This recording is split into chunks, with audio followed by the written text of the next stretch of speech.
Halo teman-teman, ini jawaban live IG dari 2 minggu yang lalu ya. Mohon maaf yang belum terjawab teman-teman ya. Aku akan jawab dari live IG. Kita live IG tiap hari Senin jam 8 malam ya. Yang belum terjawab akan gue jawab di video seperti sekarang ini. Kita mulai dari Bapak Wila MMKS malam. Kau mau tanya, boleh nggak saya menghilangkan emas fiktif dari SPT dengan alasan diberikan kepada keponakan sebagai hadiah pernikahan?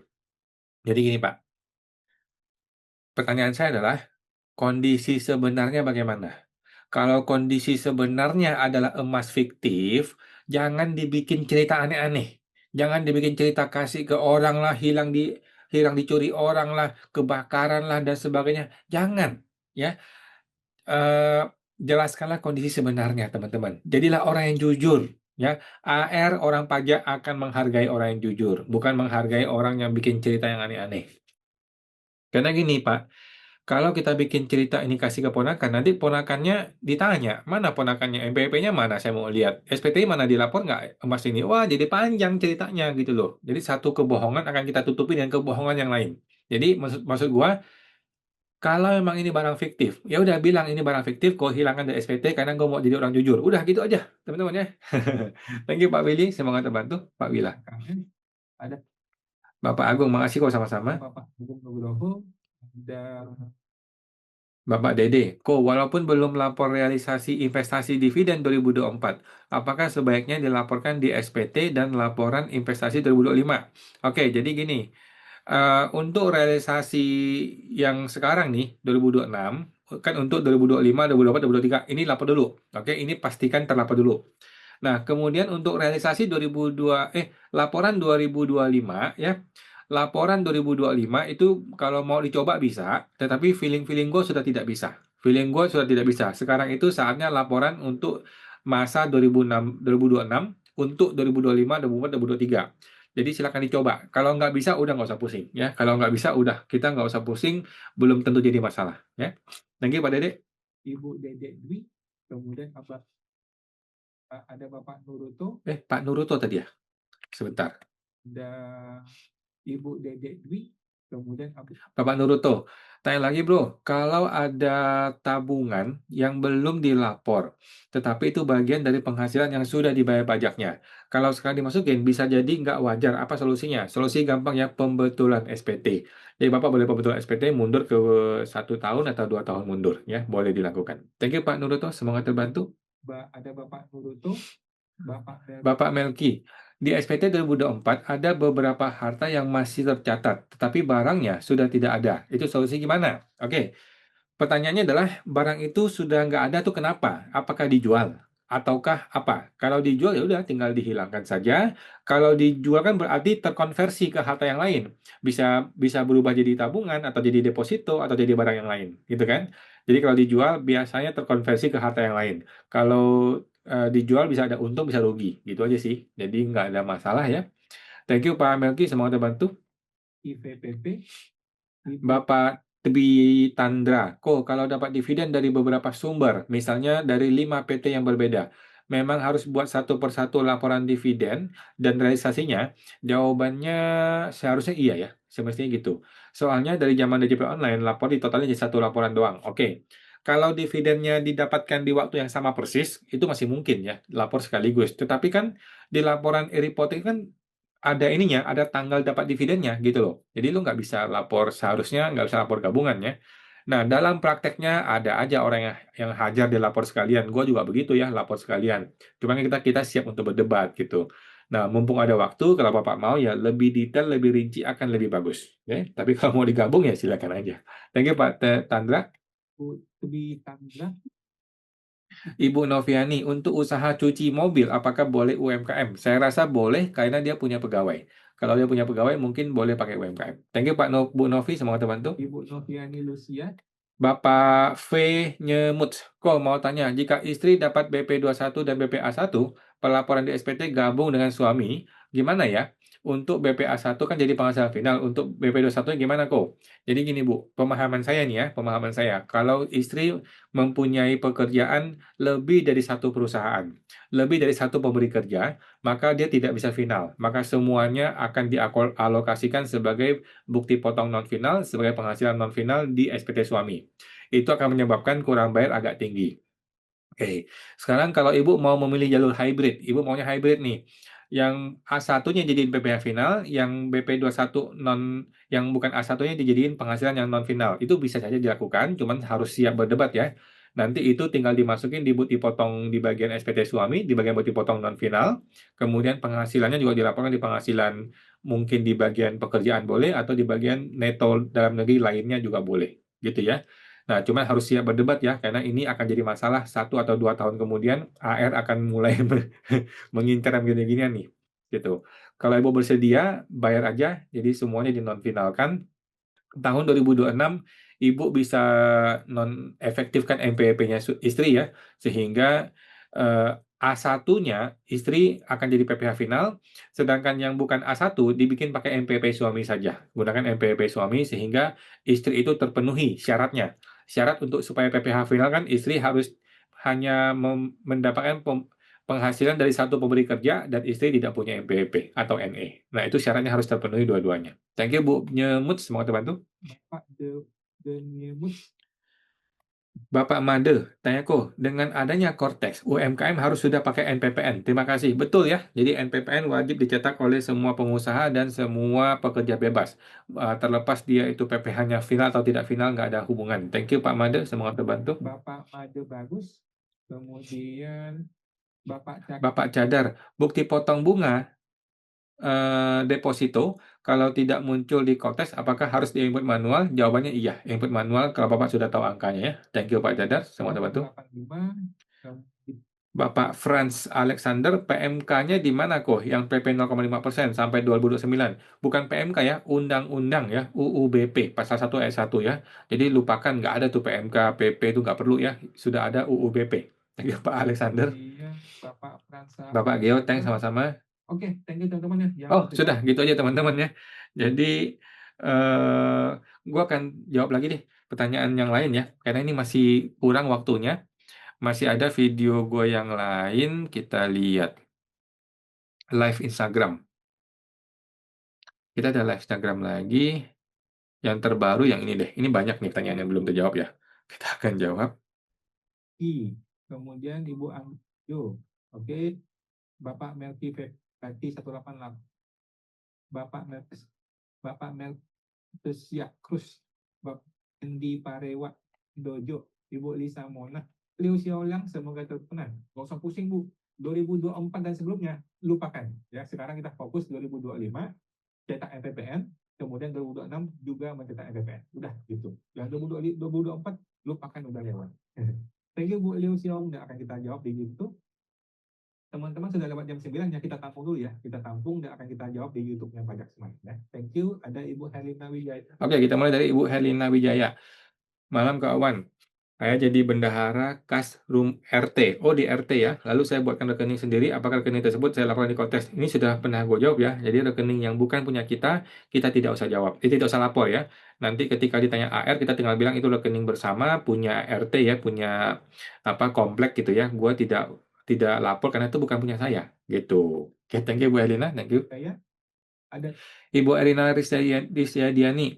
Satu lagi kok, untuk tabungan dan deposito di Kotes, tahun perolehannya gimana ya? Kalau gue diupdate terus ke 2025 yang terbaru ya. Jadi yang sifatnya kode 1, tabungan lah, uang tunai lah, setara kas lah, deposito lah, semua saya tembak ke 2025. Jadi biar gampang. Karena kan tidak pengaruh ya, itu ke update tahun terbaru aja. Beda seperti mobil atau seperti rumah, itu kan sudah jelas ya tahun perolehannya kapan. Thank you Bu Erina, semoga terbantu. Dan Ibu Erina Rizdiani, ada Bapak Joni, bukti potong deposito perlu diupload di Cortex nggak? Jawabannya tidak perlu diupload ya, tidak ada tempat untuk mengupload bukti potong, jadi nggak perlu, cukup diisi aja. Thank you Pak Joni, semoga terbantu. Ibu Lima, malam, selamat malam Bu. Joni. Oke. Ibu Maria, malam kok gimana pelaporan reksadana di SPT tahunan Cortex? Jadi reksadana itu dilapor di kode 3 ya, di bagian investasi. Kemudian kalau Ibu menarik nih di reksadana, kalau Ibu tarik berarti kan ada keuntungan. Nah, keuntungannya itu sudah tidak kena pajak. Itu dilapor di bagian penghasilan yang tidak termasuk objek pajak strip lainnya. Nah, itu kalau Ibu tarik ya. Nah, kalau Ibu tidak tarik berarti nggak ada keuntungan, belum. Nanti ketika Ibu tarik ada capital gain, nah capital gain tidak kena pajak. Thank you Bu Maria. Ibu Maria 888. Ibu Sian, malam Pak Awan, kalau sudah 0,5% masih harus NPPN, cara gimana? Jawabannya adalah Ibu tinggal buka YouTube, ada banyak tutorial NPPN ya. Kalau gua juga ada ya, NPPN 2025. Silakan dicetak untuk 2025 dan 2026. Thank you Bu Sian. Bapak Sian 1304. Bapak Nise, apakah boleh rekening anak luar negeri yang sedang kuliah tidak dilaporkan di SPT orang tua dan uang yang ditransfer ke rekening tersebut dianggap biaya hidup dari orang tua? Hmm. Jadi gini, uang yang ada di SPT anak, di rekening anak ya di luar negeri, itu uang siapa? Itu dulu yang penting. Kalau itu uangnya si orang tua, maka harus dilapor di orang tua. Kalau itu uangnya si anak, mungkin dia kerja di sana, dia ada sambilan kerja, dia punya uang, itu berarti uang dia. Oke? Jadi ini harus harus melihat kondisi sebenarnya itu uang siapa. Kalau itu adalah uang dari orang tua yang dikirim tetapi belum habis dipakai, saldonya apalagi lumayan banyak ya, maka itu mesti dilapor di SPT orang tua. Gitu aja sih, Bu Nise ya, semoga terbantu. Pak Nise 99. Bapak Ibu Cung Linda, hitung omset pakai NPPN itu gimana ya? Kasih contoh kok yang sederhana aja, thank you. Jadi gini, kalau UMKM itu nggak usah pusing mengenai hitung omset NPPN, nggak usah, hanya cukup mencetak NPPN saja dan udah nggak usah dipakai, udah. Kalau UMKM 0,5%. Nah, kalau NPPN yang murni, contohnya pekerja bebas, agen asuransi, dokter, pengacara, itu dia menggunakan tabel norma di per 17. Jadi NPPN itu bukan menghitung pajak ya. NPPN itu adalah untuk menghitung penghasilan. Nah, jadi kalau dia omsetnya anggaplah 100 juta gitu, berapa sih penghasilannya? Kan nggak tahu. Nah, maka itu harus dihitung menggunakan per 17 tahun 2025 di tabel lampiran 1, contohnya dokter 50% gitu. Contoh gitu ya kira-kira ya. Thank you Bu Linda, semoga terbantu. Bapak Kang Tohan Dojo, suami meninggal November 2025. Apakah tetap lapor SPT tahunan dan NPWP suami sebaiknya ditutup atau gimana? Istri ikut suami. Oke, jadi gini. Menurut saya nih ya, menurut saya. Yang pertama adalah istri buat NPWP dulu. Istri buat NPWP. Yang kedua adalah SPT suami dilapor, tetap lapor 2025, tetapi dilapor harta sudah nol ya. Harta sudah nol, penghasilan sudah nol. Kemana hartanya? Harta dilapor di SPT istri. Jadi istri yang baru bikin NPWP 2026, dia langsung lapor SPT 2025 dengan mengakui seluruh harta dari almarhum suami. Oke? Kemudian yang ketiga, mungkin surat wasiat perlu dibikin ya, atau surat akte waris ya, mesti ke notaris untuk bikin warisannya. Kemudian 2026 ini bisa dicoba menghapus NPWP si almarhum, ya karena sudah meninggal. Silakan dicoba dihapus. Thank you Bu Pak Kang Tohan Dojo sama teman-teman. Cung Linda. Ibu ya. Bapak Kanto Handojo. Ibu Lisa Mona, mau tanya ajuin NPPN, nggak bisa kirim, sudah dicoba. Apakah nggak apa-apa pakai PP 2355? Makasih. Jadi gini Bu, NPPN dengan PP 55 itu tidak saling berhubungan dan tidak saling menggantikan. Dan tidak saling menghapus ya. Jadi PP 55 jalan sendiri, sedangkan NPPN juga jalan sendiri. Jadi Ibu harus mencetak NPPN. Oke? Kalau dia gagal, maka dicoba lagi. Coba lagi sampai berhasil ya. NPPN banyak orang yang gagal tetapi nanti berhasil kok kalau coba lagi. Thank you Bu Lisa Mona, semua teman-teman. Bapak Sony F. Halim, Om, wajib pajak yang sudah terlanjur bayar PPh final UMKM. Bagaimana treatment untuk buat SPT tahunan? Karena aturan yang ditunggu masih belum keluar. Sudah ada aturannya Pak ya? Jadi teman-teman nggak usah pusing lagi. Sudah ada aturan namanya UUBP ya. Nah, jadi sudah jelas sampai Desember 2029. Thank you Pak Sony. Sony F. Halim. Ibu Cynthia Indra, Malamko, untuk PP 55 tahun 2022, apakah sudah ada peraturan resmi yang terkait perpanjangan PPh final sampai 2029? Jawabannya ada ya di UUBP Pasal 1 Ayat 1. Thank you Bu Cynthia Indra. Bapak Antonius Gondo, Pak Awan mau tanya dong, update berita terakhir tentang kasus ibu siapa tuh yang di Taman Sari, bagaimana yang tiba-tiba ditetapkan sebagai PKP jabatan, apakah tahun-tahun berikutnya juga SKP PPN? Namanya Ibu Feli di KPP Taman Sari, kita kalah di pengadilan pajak karena si hakimnya tolol hakimnya ya. Bukan tolol ya. hakimnya sama sekali tidak mempertimbangkan apa yang kita argumenkan ya. Ya mungkin masuk angin kita nggak tahu lah ya. Intinya sudah kalah di pengadilan, pengadilan pajak. Dan dari KPP juga diam-diam aja ya, adem-adem aja ya. Kita nggak tahu KPP-nya maunya gimana. Mungkin KPP juga bingung nih kalau kita hajar nanti lari ke pengadilan lagi gitu kan. Jadi sementara ini masih masuk kuburan ya. Belum tahu nih KPP maunya gimana. Pihak WP pun masih belum bergerak lagi. Pihak WP juga belum kasih gua surat kuasa untuk ngapa-ngapain lagi. Jadi sementara ini sama-sama tiarap dulu ya. Kita lihat dulu lah si Purbaya ini maunya gimana gitu. Oke, thank you Pak Antonius. Semoga bantu. Pak Antonius Gondo. Bapak Bapak Rumah Rumah Rikraref, pengusaha apa nih? Awialap apa nih? Kraref. Ibu Lisa Monaco mau tanya, jika tanpa surat NPPN, apakah boleh lapor pakai PPh final UMKM? Jawabannya bisa dan tidak pengaruh ya. NPPN itu ada atau nggak ada tidak pengaruh ke UMKM final 0,5% seseorang.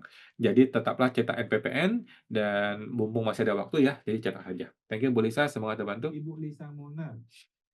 Ibu Ufmuts, jika perkumpulan ada omset, tetapi PPh 21-nya nihil, apakah bisa kok? Jawabannya bisa-bisa aja. Karena realnya memang tidak ada pembagian untuk pegawai. Gimana ya kok? Ya nggak apa-apa sih. Boleh-boleh aja Bu ya. Thank you Bu Ufmuts, semoga terbantu. Bapak tuh, Ibu Ufmuts. Bapak Bapak Effendi Parewa. Selamat malam kok, izin tanya. Kalau ada rumah adik kandung, atas nama adik kandung, yang sebenarnya punya orang tua yang belikan. Oke, dan sudah masuk di daftar harta saya. Apakah ada dokumen yang perlu disiapkan antara saya dan adik? Oke, jadi gini, orang tua yang beli, namanya nama si Mister A, tetapi sekarang dilapor di Mister B, gitu kan? Nah, sekarang gini, Mister A, Mister B, dan orang tua harus bersepakat. Ini rumah punya siapa sebenarnya? Oke, jangan lihat dokumen, jangan lihat sertifikat. Anda bertiga harus memutuskan, ini barang punya siapa?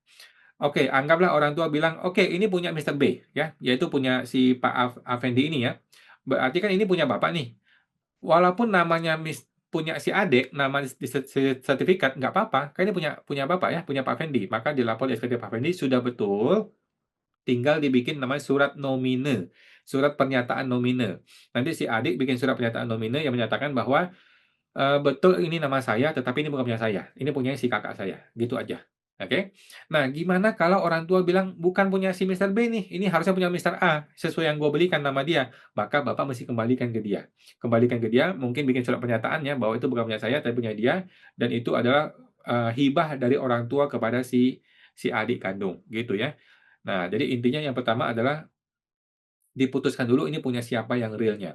Setelah diputuskan barulah kita ngurus SPT, gitu sih. Kemudian kalau memang ada namanya berbeda, maka gunakan surat nomine. Oke, thank you Pak Effendi, semoga terbantu. Effendi Parewa. Ibu Limahawati, malamku, kalau bukti potongnya pegawai tidak tetap, gaji 2 juta, dan tidak dipotong pajak, apakah boleh sebagai penghasilan menggunakan norma 50%? Gue ulang ya.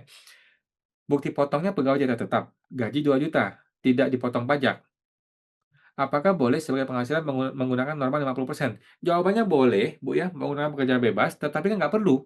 Kalau cuma 2 juta kalikan 12 bulan cuma 24 juta, masih di bawah PTKP. Jadi nggak perlu, Ibu tidak perlu norma 50%, karena full-nya pun masih di bawah PTKP. Jadi nggak perlu norma ya. Thank you Bu Lima, semoga terbantu. Bu Limahawati. Bapak Patrisius Salata, malamku. Atas penurunan omset di 2025, tidak dilakukan pembayaran angsuran PPh 25 untuk 3 bulan. Setelah lapor SPT tahunan, baru cek. Ternyata ada STP atas angsuran PPh 25 tersebut yang terbit H+1. Oke, yang pertama, kalau Bapak nggak mau ribut sama AR, ya udah, bayar aja. Ya, Januari, Februari, Maret bayar aja. Kedua, kalau Bapak mau ribut sama AR, maka Bapak bilang kepada AR, Pak AR, mohon maaf nih, saya ini sudah lapor SPT, maka saya mesti ikuti angka yang baru. Kira-kira seperti itu. Kalau menurut gue sih bayar aja lah, kalau emang nggak gede ya. Kan nanti kan bulan-bulan April dan sebagainya kan, dan berikutnya bisa turun, gitu kan. Thank you Bu Patri, semoga terbantu. Salaka. Bapak Anda, kok harus cetak NPPN 2025, NPPN dulu sebelum lapor SPT ya? Jawabannya, boleh lah, boleh ya. Lapor NPPN dulu, cetak dulu, baru lapor SPT. Ya, mungkin lebih tepat begitu. Thank you Pak Anda. Bapak Anda. Bapak Anggali, kalau saya karyawan ada penghasilan lain dari jasa, komisi afiliat dan royalti. SPTOP-nya karyawan atau pekerja bebas? Dua-duanya Pak ya, karyawan dicentang, pekerja bebas juga dicentang ya, dua-duanya. Thank you Pak Angga. Ibu Yeni, dalam pengisian SPT tahunan harta SBN, bagian NPWP bank penerima investasi itu menggunakan NPWP siapa? Jawabannya NPWP pihak bank ya, pihak banknya, bukan NPWP-nya Menteri Keuangan ya. Gunakanlah NPWP si bank. Thank you Bu Yeni. Bu Yeni Hendrawati Yu. Bapak Siang, bila nota pembelian emasnya hilang, terus kita jual di toko emas tidak ada bukti penjualannya, apakah orang pajak akan percaya? Jawabannya ya terserah dia lah, mau percaya nggak percaya Pak ya. Yang penting kan kita sudah membuktikan. Sekarang gini, kalau Bapak tidak punya bukti penjualan, Bapak punya bukti apa? Contohnya, kwitansi. Kalau nggak ada kwitansi, mungkin bukti transfer, gitu ya. Jadi intinya kita tidak usah terikat oleh pendapatnya orang pajak. Nggak penting tuh pendapat orang pajak. Yang penting kitanya yakin nggak? Gitu. Kitanya yakin itu benar. Nah, setelah kita yakin itu benar, kita berusaha membuktikan. Kita membuktikan dengan sesuatu yang kita punya gitu loh, bukan yang diinginkan oleh si orang pajak, enggak pusing ya. Kitanya punya data apa? Contohnya saya punya data kwitansi atau data apa gitu. Ya udah, data yang kita punya inilah yang kita kasih ke orang pajak gitu loh. Masalah dia percaya nggak percaya bukan urusan kita, itu haknya dia. Kalau dia percaya ya bagus, kalau dia nggak percaya ya kita bawa ke pengadilan. Gitu aja Pak, sesimpel itu ya. Thank you Pak Siang, semua terbantu. Bapak Siang 7. Bapak NN Cruz, tanya kalau mau ajukan NPPN-nya NE, pakai Cortex harus diupload. Apa tuh Pak yang diupload? Coba dicek lagi ke situ ya. Mungkin diupload surat pernyataan atau apa. Tanya, cek di Cortex di sana mintanya apa. Thank you Pak N. Cruz. Bapak Siang 7. Ada yang bilang UMKM dari 2018 yang tidak pernah ajukan NPPN, di 2026 tidak perlu ajukan NPPN. Takut kata keuangan harus ajukan NPPN. Jadi mana yang benar? Yang benar adalah saya ya. Iya dong, kan gue yang bikin videonya. Pasti gue merasa gue benar dong. Jadi yang benar adalah harus ajukan NPPN ya. Lupakan 2024 dan sebelumnya. Sekarang kita fokus SPT 2025 dan 2026. Jadi NPPN dicetak untuk 2025 dan juga dicetak untuk 2026. Oke. Yang lain tuh menurut gua salah orang-orang itu ya. Thank you Pak Siang, semoga terbantu. Bapak NNK Cruz. Bapak Siang 7. Bapak NN Cruz, untuk buat NPWP-nya NE perlu dokumen apa aja yang harus diupload? Saya rasa nggak perlu upload apa-apa ya. Kalau diminta upload ya upload aja SPT tahunan terbaru gitu. Saya rasa sih nggak perlu upload apa-apa. Thank you Pak M. Cruz. Atau mungkin surat pernyataan diri sendiri bahwa saya tidak bekerja gitu. Bapak NN Cruz. Bapak Made Bagus, tanya lagi jika WPOP sudah terdaftar di TikTok dan Shopee affiliate tapi belum berpenghasilan, apakah harus lapor SPT tahunan? Oke, ini nggak ada hubungannya. Pertanyaan gua adalah dia punya kartu NPWP atau tidak? Kalau dia punya NPWP, maka dia wajib lapor SPT tahunan. Walaupun di dalamnya nanti ditulis penghasilannya 0. Nggak apa-apa ya. Namun kalau orang sudah punya NPWP, sudah terregister, maka dia wajib lapor SPT tahunan. Terlepas apapun isi itu nggak masalah. Thank you Pak Made, semoga terbantu. Pak Made bagus. Bapak Made, tanya kalau WPOP status kawin belum punya anak dan hanya punya orang tua ibu saja, bapaknya sudah almarhum, termasuk PTKP yang mana? K1 atau K2? Terima kasih. Jawabannya belum punya anak dan hanya punya orang tua ibu. K1 Pak, K1 ya. Yang sudah meninggal jangan jadi tanggungan lagi dong. Jadi hanya K1 ya, yang ibu yang masih ada saja. Oke, sementara itu dulu teman-teman ya. Sementara itu dulu kita akan bikin lagi karena ada banyak pertanyaannya untuk yang live IG ini ya. Thank you teman-teman. Kita akan jumpa lagi di video berikutnya untuk menjawab pertanyaan-pertanyaan teman-teman. Kita live IG hari Senin jam 8 malam di Instagramnya Pajak Smart. Sampai jumpa, semoga terbantu.